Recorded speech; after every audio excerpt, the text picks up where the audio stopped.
নমস্কাৰ, জয় হিন্দ। ডাভোছ ৱৰ্ল্ড ইকনমিক ফৰাম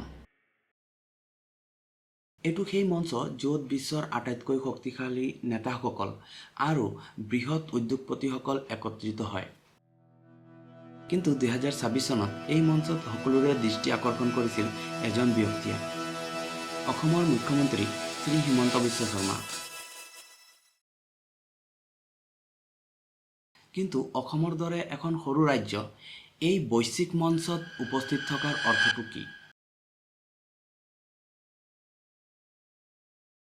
আজি আমি এই ভিডিঅ'টিত আলোচনা কৰিম অসমে কেনেকৈ নিজৰ অৰ্থনৈতিক ছবিখন সম্পূৰ্ণৰূপে সলনি কৰিছে।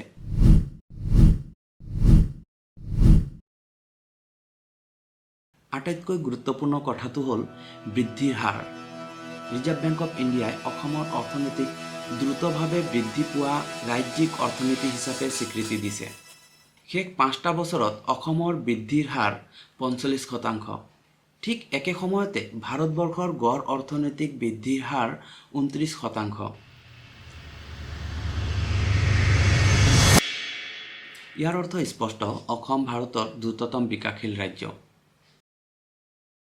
2020-21 বিত্তীয় বৰ্ষত অসমৰ গ্ৰছ ষ্টেট ডমেষ্টিক প্ৰডাক্ট আছিল প্ৰায় 4,10,724 কোটি টকা। কিন্তু 2025-26 বিত্তীয় বৰ্ষত এই সংখ্যা বৃদ্ধি পায় প্ৰায় 7,41,626 কোটি টকালৈ। মাথো 5 বছৰত প্ৰায় 3.3 লাখ কোটি টকাৰ এই জাম্পে প্ৰমাণ কৰে যে অসম এখন ধীৰগতিত চলা অৰ্থনীতিৰ পৰা এখন গতিশীল ইনভেষ্টমেণ্ট ফ্ৰেণ্ডলি অৰ্থনীতিলৈ নিজকে ৰূপান্তৰ কৰিছে। এই পৰিৱৰ্তনৰ পটভূমিত এটা গুৰুত্বপূৰ্ণ টাৰ্নিং পইণ্ট আছিল টাটা গ্ৰুপৰ ছেমিকণ্ডাক্টৰ ইনভেষ্টমেণ্ট। মুখ্যমন্ত্ৰীৰ ভাষাত ই কেৱল উদ্যোগ নহয়, ই এক ডাঙৰ সংকেত। এই সংকেতে বিশ্বৰ ইনভেষ্টৰসকলক জনায় যে অসম এতিয়া বৃহৎ আৰু জটিল প্ৰযুক্তিগত উদ্যোগৰ বাবে সাজু। ইয়াৰ লগে লগে চৰকাৰে ইলেক্ট্ৰনিক চিটি গঢ়াৰ পৰিকল্পনা আগবঢ়াইছে, যিয়ে অসমক হাইটেক মেনুফেকচাৰিঙৰ মানচিত্ৰত স্থাপন কৰিব। অৰ্থনৈতিক উন্নয়নৰ লগে লগে ইনফ্ৰাষ্ট্ৰাকচাৰ উন্নয়নো সমানে আগবাঢ়িছে। অসমত এতিয়া বিজুলী শক্তিৰ নাটনি নাই, বৰঞ্চ অসম এতিয়া পাৱাৰ ছাৰপ্লাছত আছে। ইয়াৰ উপৰিও ব্ৰহ্মপুত্ৰৰ তলৰ টানেল আৰু কাজিৰঙা নেশ্যনেল পাৰ্কৰ দৰে সংৰক্ষিত অঞ্চলত ৱাইল্ড লাইফ কৰিডৰৰ দৰে ডাঙৰ প্ৰকল্পৰ কাম চলি আছে। ইয়াৰ দ্বাৰা উন্নয়ন আৰু পৰিৱেশ দুয়োটাই সমানে গুৰুত্ব পাইছে। এইটো কেৱল গ্ৰোথ মডেল নহয়, এইটো হৈছে ছাষ্টেইনেবল ডেভেলপমেণ্ট মডেল। এই অৰ্থনৈতিক পৰিৱৰ্তনৰ আটাইতকৈ গুৰুত্বপূৰ্ণ সামাজিক প্ৰভাৱ দেখা গৈছে যুৱ শক্তিৰ ক্ষেত্ৰত।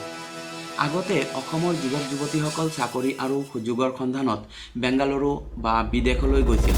কিন্তু এতিয়া পৰিস্থিতি সলনি হৈছে। হাইটেক উদ্যোগ, ছেমিকণ্ডাক্টৰ ইক'ছিষ্টেম আৰু নতুন চাকৰিৰ সুযোগে বহু যুৱ যুৱতীক পুনৰ অসমলৈ ঘূৰি আহিবলৈ বাধ্য কৰিছে। মুখ্যমন্ত্ৰীৰ লক্ষ্য স্পষ্ট, অসমক ভাৰতৰ টপ 10 ৰাজ্যৰ ভিতৰত স্থান দিয়া। এই লক্ষ্য কেৱল শ্লোগান নহয়, ইয়াৰ পিছত আছে তথ্য, বিনিয়োগ, ইনফ্ৰাষ্ট্ৰাকচাৰ আৰু স্পষ্ট নীতি।